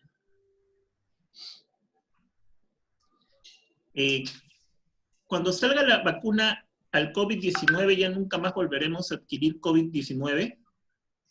No, porque, digamos, depende de la cobertura. Si vacunas al 100% de la población, probablemente va a pasar un tiempo sin que haya síntomas de COVID. No significa que el virus se haya ido, el virus sigue en la comunidad, pero cada vez va a haber menos gente que contagie a los demás, ¿no? Pero eso requiere dinero, requiere organización y requiere tiempo para tener la cobertura suficiente. O sea, todavía tenemos COVID para un par de años más, ¿no? Una persona que tiene una traqueotomía debe protegerse el cuello, pero ¿con qué material? Bueno, esa es una buena pregunta, ¿ya? De lo que yo he visto en los hospitales, en realidad lo que se protege es para el ingreso de partículas grandes, ¿no? Y se pone, pues, una ¿cómo se llama? Una gasa, ¿no? Pero ya sabemos que la gasa, pues, tiene unos huecos enormes. En realidad no se me ocurre cómo protegerlo, ¿no? Una persona diabética de 62 años que vive con personas que trabajan, ¿puede tomar ivermectina para prevenir? Ok, solo si está considerando que esas personas tienen contacto con personas COVID positivas, ¿no? Pero son los primeros que deberían usar si hubiera esa infección, ¿no? Esa posibilidad. Una persona diabética, por ejemplo, como yo, como otros que podrían ver en la oficina, ¿debería tomar la ivermectina solamente si es que estás en contacto con alguien? Así es, con alguien que sea COVID positivo. Claro, no. Esas condiciones. Si no, están gastando el medicamento, ¿no? Claro. Ahora, ¿por qué no todos deben tomar? Es claro, ¿no? Probablemente 8 de 10 realmente no se les ocurra tomar. Lo que pasa es que ahora les han dado a las personas la idea de que, oye, tómate tu ivermectina y ya no te vas a infectar, lo cual no es cierto, ¿sí? Entonces, ¿qué hace eso? ¿Qué trae como problemas eso? Que ahora todo el mundo trata de buscar ivermectina y resulta que, ¿no? Uno, que está caro, y ahora el medicamento empieza a escasear. ¿Y qué resulta? Que la mayor parte de los que lo han comprado y lo tienen consigo, pues no lo necesitaban, y dejaron sin acceso a los que realmente lo necesitan, ¿no? Entonces, ese es un problema que pasa con los medicamentos cuando algo se populariza, ¿no? ¿La ivermectina para una persona de 90 años puede tomar de manera preventiva? Sí, pero como dije, la dosis es menor, ¿no? Mientras la dosis recomendada por el ministerio es de 50 gotas, una gota por kilo de peso, probablemente esa persona esté en ese borde, ¿no? De peso, ¿no? 50, 60 kilos, ¿no? Pero sí podría tomar. A ver, ¿es recomendable bañarse después de tomar ivermectina? No tiene nada que ver. Uno debe bañarse todos los días como un hábito de higiene, ¿no? Y es independiente de si tienes o no tienes COVID, y es independiente del medicamento que estés tomando. Sabemos que hay variaciones del virus en Asia, Europa, Estados Unidos. ¿Una sola vacuna servirá para todas estas variantes? Acá se decía que el virus que entró, según lo que se había estudiado el INS, era la familia europea, por así decirlo, ¿no? Sí. Como dije, hay 60 serotipos y una serie de variantes del virus, ¿ya? En realidad, las variantes del virus son bastante, digamos, las vacunas, ¿no? Y la inmunidad que uno lo hace en relación a la cubierta proteica del virus, ¿sí? No lo hace al RNA, que es el que puede tener mutaciones y cambios, ¿no? ¿Ok? Esas mutaciones y cambios se van a traducir en más o menos virulencia, ¿ya? Pero la cubierta del virus es más o menos común y tiene puntos comunes. Por ejemplo, esas espigas de la corona son más o menos comunes. Entonces, contra esa espiga es que se está haciendo los anticuerpos principalmente, ¿no? O sea que así haya subvariantes, por ahora la vacuna que se haga contra una de las variantes va a funcionar bastante bien. Después ya irán combinándose de acuerdo a los serotipos que vayan saliendo, se va a ir combinando de muestras de diferentes virus para hacer la vacuna, pero bueno, por ahora se está haciendo contra uno, ¿no? Doctor, una pregunta con respecto al uso preventivo. Volvemos a ver si puede dar una última respuesta con respecto al uso preventivo para personas de riesgo, ¿no? Hipertensión, diabetes, presión arterial. ¿Cuál sería la recomendación final en este caso para el uso de la ivermectina? La recomendación final es que si hay que tomar medicamentos en una familia, en una casa, el primero que tienen que estar garantizado que tiene el medicamento para uso preventivo es si hay el paciente de riesgo. ¿Ok? Porque los demás, que podemos estar en la misma casa, va a haber personas dentro de la misma casa que no van a tener síntomas, ¿ya? Y van a pasar sin síntomas toda la enfermedad aunque contagien. ¿De acuerdo? Entonces, el que está en mayor riesgo es definitivamente el paciente que tiene esas comorbilidades, ¿ya? Entonces, debemos privilegiar en la casa el tratamiento de esos pacientes, ¿ya? En principio. Y luego, si es que tenemos casos de COVID positivo en la casa o contactos positivos en las personas que alguno de nosotros haya tenido, entonces ahí ya pues empezamos a tomar el resto de las personas de la casa, en la dosificación que corresponde. Vuelvo a decir, no se toma diario, se toma una vez a la semana, ¿sí? Si tomaste domingo, el próximo domingo, y de repente hasta un tercer domingo, ¿ya? Y punto. Pero no se toma todos los días, ¿ya?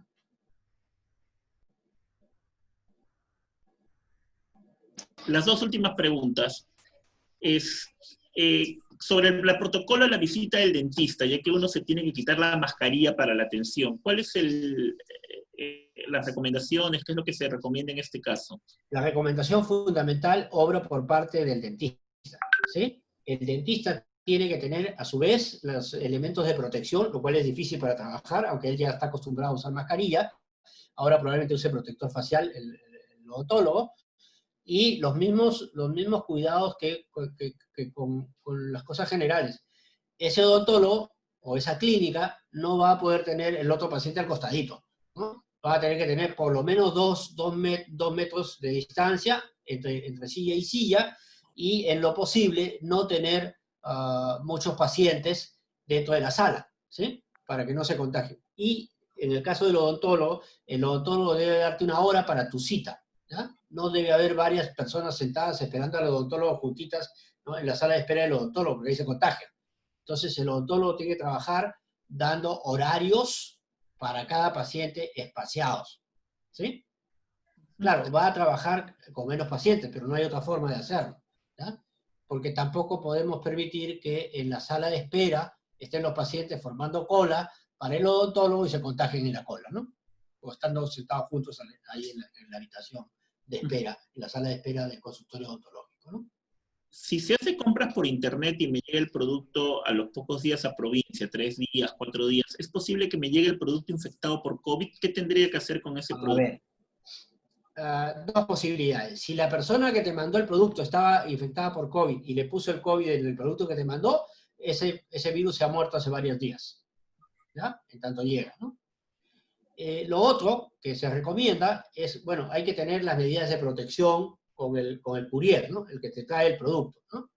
Siempre lo atiendes con mascarilla, lo atiendes desde lejos y en todo caso tienes una mesita donde el señor deje el paquete, punto, y se va, ¿ok? Y ese paquete lo dejas 3, 4, 5, 6 horas y lo abres a las 6 horas, ¿sí? O si quieres abrirlo antes, porque tienes que ver lo que hay adentro, lo abres, se lo muestras, ¿sí? Y lo dejas ahí hasta que se muere el virus en 6 horas, ¿no? De 4 a 6 horas. Esas son las medidas. A ver, ya estamos finalizando, por favor. Ya con estas últimas 3 preguntas que han llegado, vamos a cerrar la exposición. Okay. El aislamiento de una persona debe ser, una persona, me imagino, con COVID, debe ser en su cuarto, un propio espacio, o puede movilizarse por la casa quizás sin mascarilla cuando no hay nadie, para evitar el... Si una persona tiene COVID, ¿ya? Porque otros pueden estar en cuarentena y no tenerlo, ¿no? Si tiene COVID, la recomendación cuando hay un caso positivo de COVID es que todos usen mascarilla. Todos. Ideal si tiene su máscara facial. Todos, ¿ya? Y el lavado continuo de las manos y en lo posible el distanciamiento también dentro de la casa. En esos casos también hay que darle cubierto especial a la persona, ¿ya? El cubierto no puede ser el cubierto común de toda la familia, que se intercambian los cuchillos, los tenedores, en fin, sino debe dársele un cubierto especial para esa persona, ¿no? Que debe ser desinfectado con agua y lejía igual, ¿no? Y el baño, en lo posible un baño para él. Si el resto no está infectado, un baño para él, que debe ser limpiado con mucha frecuencia. ¿Hay algún horario para el uso de la ivermectina? No, ninguno. Y tampoco se tiene que ver si va con comida o sin comida, ¿no? Por lo general uno trata de dar el medicamento sin comida, ¿no? O sea, alejado de las comidas, pero esa es una precaución, digamos, grande, pero no es importante en la ivermectina. Una persona nos pregunta que tiene a su mamá en cuarentena, es una señora de 51 años, ella estuvo cerca de su abuelo que salió positivo al COVID. Okay. ¿Cuánto tiempo se le puede hacer la prueba de COVID a su mamá para que ella no presente síntomas y esté en cuarentena? O sea, ¿los cuántos días quizá para el tema de la prueba rápida, que es la prueba más común para hacerse, ¿no? Claro, la prueba rápida es la que probablemente tenga acceso. Entonces, estando ella dentro de la cuarentena, se le puede hacer la prueba ahí, ¿ya? Para ver si realmente ella tiene anticuerpos, que probablemente haya estado en contacto con sus familiares más de 2 semanas, ¿no? Entonces eso para ver la positividad. Si no, al finalizar. En realidad, a estas alturas, ya no tiene mucha urgencia hacerle la prueba, ¿no? ¿Sí? Porque si ya se sabe que hay un contacto positivo, lo más probable es que ella sea positiva también. Pero la prueba, pues, a algunas personas le da la tranquilidad, ¿no? Desde que ya pasó, pues ya la tuvo, ¿eh? Pero aparte de eso, no hay mayor urgencia de hacer la prueba, ¿no? Sí la va a haber para que sea admitido en un hospital o en un servicio, ¿no? Ahí sí le hacen la prueba, se tiene el resultado en los 15 minutos y ya por lo menos el médico sabe un poquito si trae historia de COVID, ¿no? Mil gracias, Alfonso, mil gracias, Manuel. Encantado. Y una pregunta que quizás está implícitamente contestada, pero ¿es cierto que actualmente, en general, el COVID-19 en el Perú está teniendo una carga viral menor, el No, no, propio, el la COVID? carga viral es igual. ¿Sí? La carga viral depende del sujeto, ¿no? Y las condiciones de enfermedad que esté y el periodo o la etapa en que esté. A ver, Ya. Y la otra pregunta, Alfonso, es está certísimo de no porque comamos zanahoria vamos a, ¿cómo se llama? A no contraer el virus. Eso está no, por para decirlo de nada. alguna manera. Ninguna comida protege Pero, ¿qué nada. cosas pueden, así es, qué cosas pueden fortalecer nuestro sistema inmunológico para que si contraemos tengamos menos reacciones adversas o también seamos menos proclives a contraerlo? A ver, El sistema inmunológico, ¿cómo puede fortalecerse? de esto se habla mucho y hay muchas falacias en esta cuestión. En realidad, recuerden que todos los alimentos cuando ingresan al cuerpo, ¿sí? Por la vía oral y van al estómago y al intestino, se van a descomponer en sus subunidades esenciales. Las proteínas en aminoácidos, las grasas en moléculas grasas primarias y así sucesivamente. Una vez que se absorben, entran al cuerpo, el cuerpo se encarga de volver a rearmar, ¿no?, las estructuras usando esos sustratos. Entonces, lo que debe recomendarse a las personas es en particular que tomen o que coman la dieta normal, ¿ok? Digamos, ¿qué se necesita sobremanera para tener un sistema inmune apropiado? Proteínas, de preferencia proteínas animales. Y cuando uno come proteínas vegetales siempre hay algunos aminoácidos que son deficientes, nos obliga a comer mayor cantidad de las proteínas de lo que deberíamos haber comido, un 30% más. ¿Ya? Y eso lo vemos mucho con los veganos, ¿no? Cuando hacen su comida. Entonces ahí, digamos, el aspecto fundamental para la inmunidad está dado por las proteínas, ¿no? La ingesta de proteínas debe garantizarse en forma apropiada. Alejandro quiere hacerte alguna pregunta, Alfonso. Alejandro No, Basilaki. adelante. ¿Qué tal, Alfonso? Hola, Acércate. Alejandro. Mi pregunta es, ¿cuál ha sido el aporte de los médicos chinos que han venido? ¿Sabemos algo de eso? Ah, ¿Alguna a ver, relación con futuras vacunas o no sabemos nada? no, sobre vacunas, nada, porque los científicos que han venido no hablan de eso en realidad. Lo que pasa es que Wuhan, ¿sí?, fue una ciudad y una provincia china donde tuvo el pico inicial de la epidemia, la gran epidemia dentro de China ha sido en Wuhan. Entonces, los médicos chinos de esa ciudad han adquirido experiencia en el manejo de la infección y sobre todo en el manejo de la infección en una gran población, ¿no? Entonces, ellos tienen esa ventaja de haber trazado estrategias que les han funcionado dentro de China, que algunas de ellas las han pasado por televisión, ¿no? Por ejemplo, la estrategia del aislamiento, la estrategia del tratamiento rápido, por supuesto, la aparición de los primeros kits de diagnósticos en Wuhan ha sido súper exitoso para diagnosticar enfermedades. Eso, y además han tenido experiencia para manejar gran cantidad de pacientes con COVID grave, ¿ya? Entonces, yo me imagino que la visita de este grupo de expertos viene por eso, como alguien que viene y le da consejo al Ministerio de Salud de lo que ellos han pasado, ¿ya? Que siempre es respetable la experiencia de otros países, ¿no? Igual podría ser la experiencia de los médicos españoles o los médicos franceses, en fin, ¿no? O de algunos grupos americanos, sobre todo en la ciudad de Nueva York, ¿no?, que pudieran orientar a cómo atacar una epidemia con pocos recursos y con todas las cosas hechas un caos, ¿no? Yo creo que por ahí va la cosa, más que por la vacuna. La vacuna podría ser que ya hay una vacuna que está ensayándose en China, bastante avanzada. También hay vacunas en varias otras instituciones que están bastante avanzadas, pero esperemos a que salgan, ¿no? Todavía no podemos hablar mucho de eso. Primero tienen que pasar las pruebas de eficacia y de seguridad de las vacunas antes de poder producirlas, ¿no? Doctor Zabaleta, su cierre y gracias por su tiempo. Bueno, siempre es un gusto estar con todos, ¿no? Aunque sea a la distancia, ¿no? Es muy grato para mí, agradezco la invitación siempre a poder conversar, intercambiar opiniones. Mi voz no es la voz absolutamente verdadera de las cosas, solo la voz de alguien que lee un poquito y que conversa con mucha gente y que trata con muchos colegas y tratamos de tener algunas posiciones de consenso. La recomendación básica es cuidarnos, ¿sí? Va a terminarse la cuarentena, por lo menos en Lima. Sabemos que la epidemia va a seguir su curso, ¿no? Siguiendo a la epidemia de Lima, en diferentes velocidades en las diferentes regiones del país, ¿sí? Está ahora muy caliente en la zona norte, en la zona de selva, en algunos sitios, ¿no? Y esto va a ir azotando todo el país en su momento, ¿sí? Es una. El que se levante la cuarentena y se nos permita ir a algunos a trabajar, no significa que el virus ya no exista y que la pandemia ya no exista. La pandemia sigue.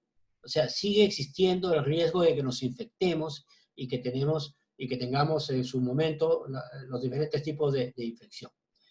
Por eso es que hay que redoblar, no hay que bajar las manos, no hay que pensar que el virus se fue, sino que estamos todavía en la pandemia y vamos a seguir todo el año en la pandemia y eventualmente parte del 2021.